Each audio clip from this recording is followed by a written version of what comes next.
আউযুবিল্লাহি মিনাশ শাইতানির রাজিম বিসমিল্লাহির রহমানির রহিম।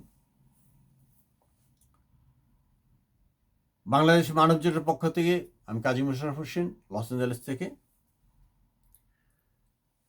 দেশ বিভিন্নভাবে একটি ক্লান্তময় পথে, একটি দুর্বিষহ অর্থনৈতিক অবস্থার মধ্যে দিয়ে অতিক্রম করছে। একটি দেশ মুক্তিযুদ্ধে গড়া, এ দেশটি একটি নীতি নৈতিকতাবিহীন ভাবে একটি সময় অতিক্রম করছে।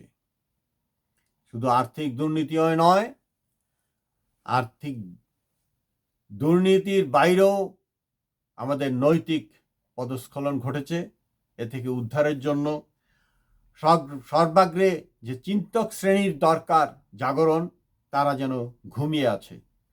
হে শিক্ষক সমাজ, ডাক্তার সমাজ, ইঞ্জিনিয়ার সমাজ এবং অন্যান্য যে আমাদের যে সকল পেশাজীবী আছেন, সকল পেশাজীবীকে বলছি, জেগে উঠুন। এভাবে অন্ধভাবে কোনো একটি সরকারকে সমর্থন দেবেন না। সমর্থন দিলে কি হবে? আমাদের দেশের ক্ষতি হয়ে যাবে। আর ঘুমায় থাকেন না, আর নীরব থাকার কোনো প্রয়োজন নাই। আমাদের যেমন এই নীতি নৈতিকতার দিকে ফিরত আসা উচিত, প্রত্যেকটি ধর্ম নীতি নৈতিকতার দিকে আহ্বান জানায়।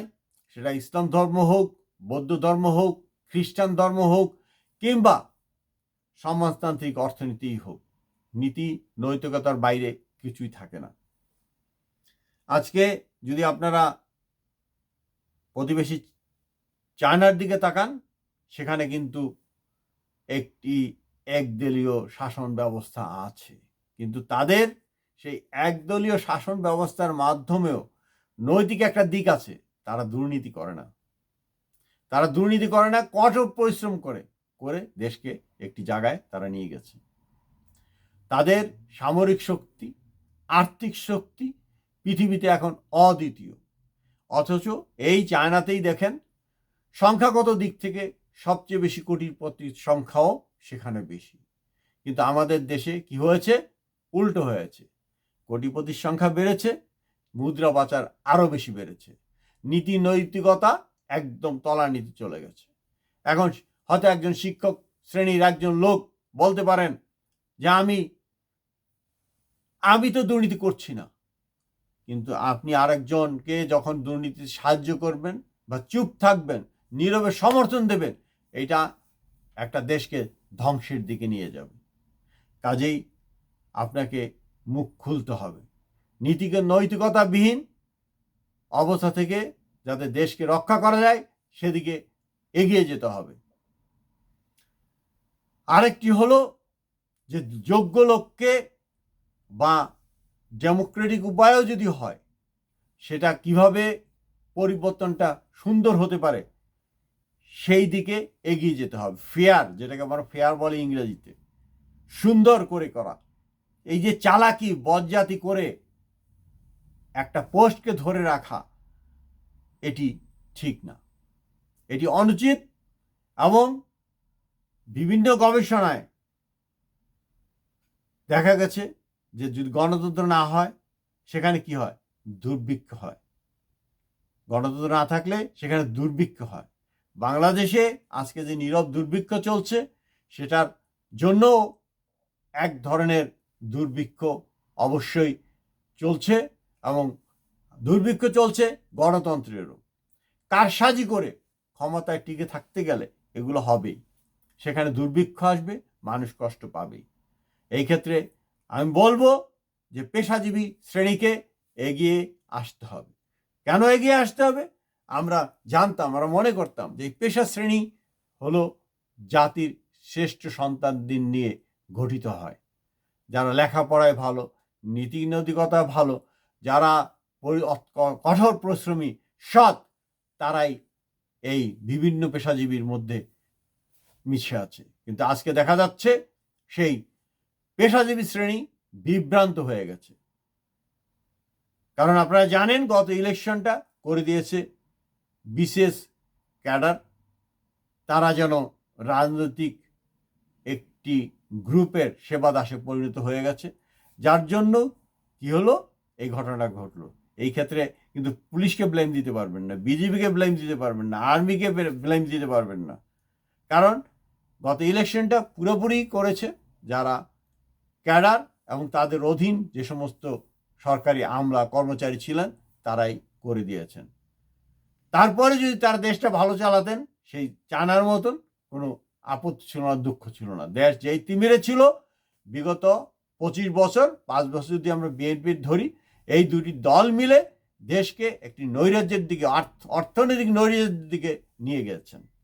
সরকারি কর্মচারী কর্মকর্তাদের দুর্নীতিগ্রস্ত করেছেন, নিজেরা দুর্নীতি করেছেন, টাকা সম্পদের পাহাড় করছেন দেশে এবং বিদেশে।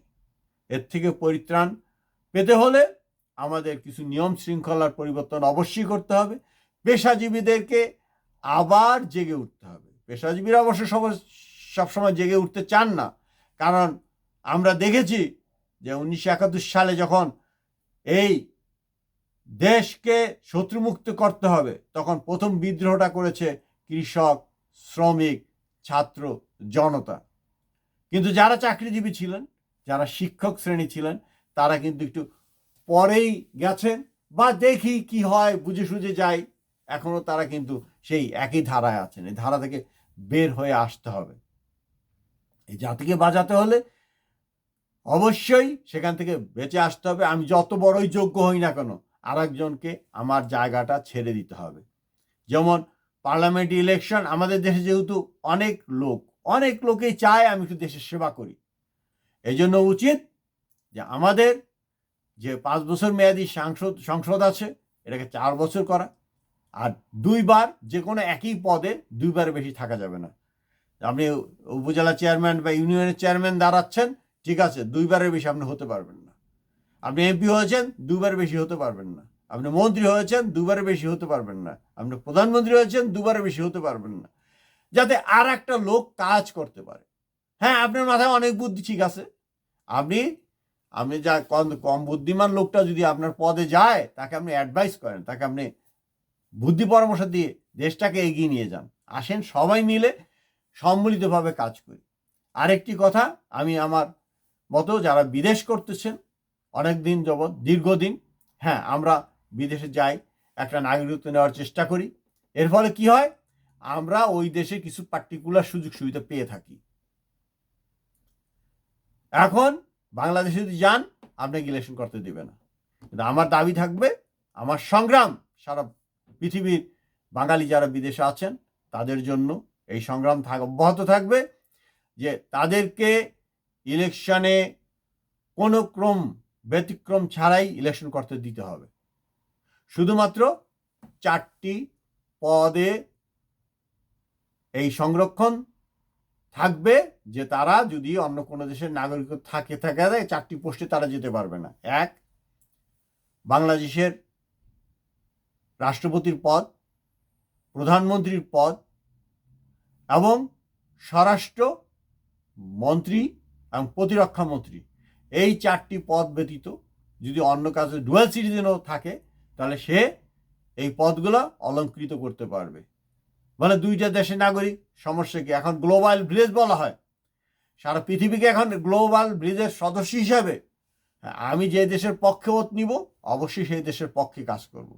কিন্তু এই 4টি পদ যেহেতু অত্যন্ত সংবেদনশীল এবং কোনো প্রকার জটিলতার বাইরে থেকে, এবং নিরঙ্কুশ যে আত্মত্যাগ, নিরঙ্কুশ যে একটি দেশের প্রতি শ্রদ্ধাবোধ থাকা উচিত, এই 4টি পদ বাদে যে কোনো পদের জন্য সমস্ত যে সকল বাংলাদেশি নাগরিক যারা অন্তত 10 বছর বাংলাদেশে কাটিয়েছেন, অনর্গলভাবে বাংলা বলতে পারেন, বাংলাদেশ সম্বন্ধে অনর্গলভাবে ধারণা আছে, বাংলাদেশের প্রতি শ্রদ্ধাবোধ আছে, বাংলাদেশে জন্মেছেন, তাদের এই নাগরিকত্ব কোনো ক্রমেই কোনোভাবেই যেন অন্য একটি দেশের নাগরিকত্ব যেটা সুযোগ সুবিধার কারণে নেওয়া হয়, তা থেকে তাদেরকে বঞ্চিত করা যাবে না। শুধুমাত্র 4টি পদের ক্ষেত্রেই সীমাবদ্ধ রাখা উচিত, যে তারা কখনো কোনো দেশের নাগরিক হয়ে থাকলেও সেটা তাদেরকে পরিত্যাগ করতে হবে ইলেকশন হয়ে যাওয়ার পরে। সেটা হলো এই যে রাষ্ট্রপতির পদ, প্রধানমন্ত্রীর পদ, স্বরাষ্ট্রমন্ত্রীর পদ এবং প্রতিরক্ষা মন্ত্রীর পদ। আশা করি যারা শুনছেন, যারা বিদেশে আছেন, যদি আমার এই মতটিকে লাইক করেন তবে একটা লাইক দেবেন। সবাইকে অসংখ্য ধন্যবাদ। পৃথিবীর সকল মানুষ সুখী হোক।